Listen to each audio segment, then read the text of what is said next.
Now, a great legend indeed. We're privileged to have in the studio the drummer, singer and co-founder of the Eagles, Don Henley. Welcome to the show. It's great to have you here. Thank you. It's a big moment indeed because the Eagles have just released their first studio album for, I think, what is it, since 1979? Would that be right?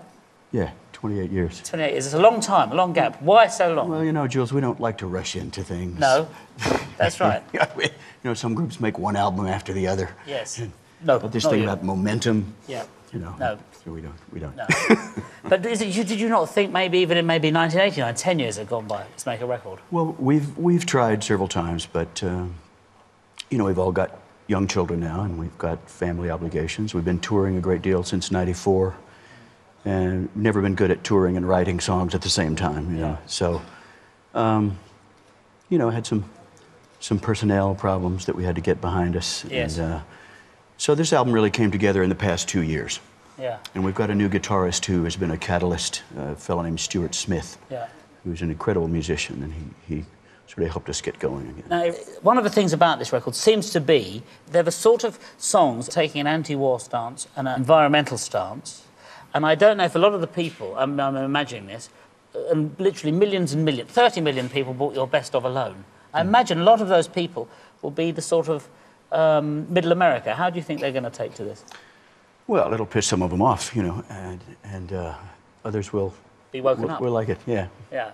Now, you formed the Eagles, am I right, in 1970? The Eagles were first formed, is that right? 1970 with Glenn Frey? 71. 71. Yeah. And what sort of people influenced you when you first started? Who were you sort of listening to? Well, we listened to a great variety of music, you know. We all liked 1960s soul music. We liked rhythm and blues music. We liked bluegrass music.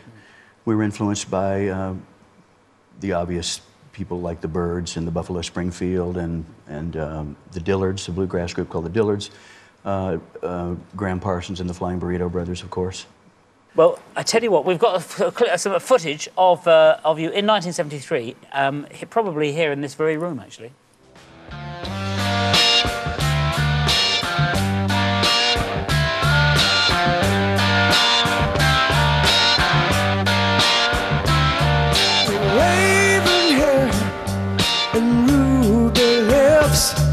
Sparks fly from her fingertips. Echoed voices in the night.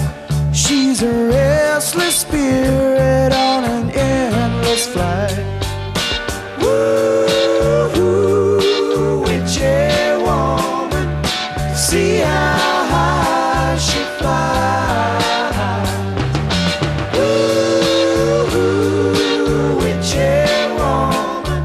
She got the moon in her eye.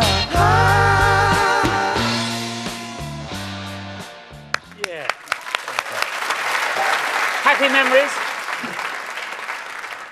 We play it faster than that now, and it's much more in tune.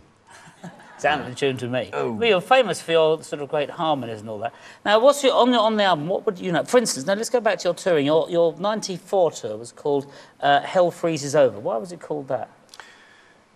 Because I made a statement at one point when we broke up, when people would ask us when we were going to get together again. Yeah. And that's when it was. Yeah. When Hell Froze Over. So I decided that we should call the tour that. Yeah. And the subsequent album. What about the fans now? Can we expect to see you touring? Will you tour again? Will you come here?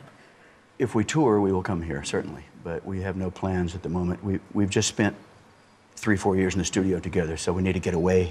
Yes. I know all the bands here know what I'm talking about when I say we need to get away from each other for a while. And we might tour, you know, late next year. Yeah. But we all want to go home for the holidays. What do you think? I mean, it is a great record. I mean, there are songs. You know, there's one song by Paul Carrack as well. I noticed on there. But what would your intention for the record be most of all? What would you most like to see? I just want people. I hope they like it, and I hope they. You know, there are 20 songs on there, so there's a lot. We cover a lot of territory. Yeah. But there's some good stuff on there, I think. It certainly is. And it sounds like the classic Eagles, all those harmonies and everything as well. Yeah, a lot of harmony on there. Some brilliant songs. Thank you very much indeed for joining us. Don Henley. Thank you. Now, thank you. you, Don Henley. And now we go back to King Creosote.